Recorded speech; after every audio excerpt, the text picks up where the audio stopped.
ముస్తాబాద్ మండల కేంద్రంలో మాజీ ప్రధానమంత్రి ఉక్కు మహిళ భారతరత్న స్వర్గీయ ఇందిరాగాంధీ 108వ జయంతి వేడుకల్ని మండల కాంగ్రెస్ పార్టీ ఆధ్వర్యంలో బుధవారం ఘనంగా నిర్వహించారు. ముస్తాబాద్ పట్టణంలోని రాజు చౌక్ వద్ద మండల కాంగ్రెస్ అధ్యక్షుడు ఎల్ల బాలరెడ్డి అధ్యక్షతన పార్టీ కార్యకర్తలు, నాయకులు, అభిమానులు పాల్గొని ఇందిరాగాంధీ చిత్రపటానికి పాలాభిషేకం చేసి ఘన నివాళులర్పించారు. ఈ సందర్భంగా నాయకులు మాట్లాడారు. దేశ సమగ్రత, పేదల సంక్షేమం కోసం ఇందిరాగాంధీ చేసిన సేవలు చరిత్రలో చిరస్మరణీయమని పేర్కొన్నారు. ఆమె ఆశయాలు నెరవేర్చేందుకు ప్రతి ఒక్కరూ కృషి చేయాలని పిలుపునిచ్చారు. ఈ కార్యక్రమంలో జిల్లా కార్యదర్శి కొండం రాజిరెడ్డి, మార్కెట్ కమిటీ ఉపాధ్యక్షులు రామరెడ్డి, మహిళా విభాగ మండల అధ్యక్షురాలు వనిత, నాయకుడు ఉచ్చిడి బాలరెడ్డి, వేముల సత్యంగౌడ్, మామిండ్ల ఆంజనేయులు, ముద్దం రాజేందర్ రెడ్డి, రంజాన్ నరేష్, శీలా ప్రశాంత్, మహేష్ రెడ్డి తదితరులు పాల్గొన్నారు.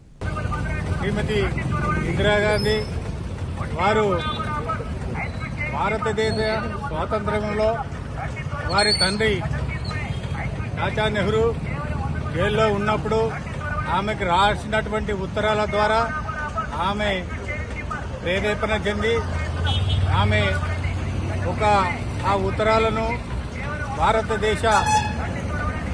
భారతదేశం కొరకు ఆమె భారతదేశ రాజకీయాల్లో క్రియాశీలక పాత్ర పోషించడానికి పనిచేసింది.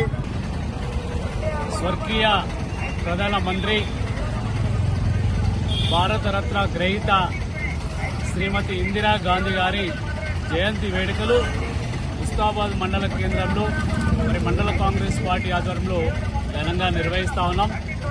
మరి వారు చిన్నతనం నుండే మోతీలాల్ నెహ్రూ గారు, చాచా నెహ్రూ గారి రాజకీయ మాటలను అన్వేషిస్తూ వారి నుంచి వారి బాధ్యతలు తను పెద్దగైనాక స్వీకరించి మరి 1955లోనే అఖిల భారత కాంగ్రెస్ పార్టీ అధ్యక్షురాలుగా ఎన్నికై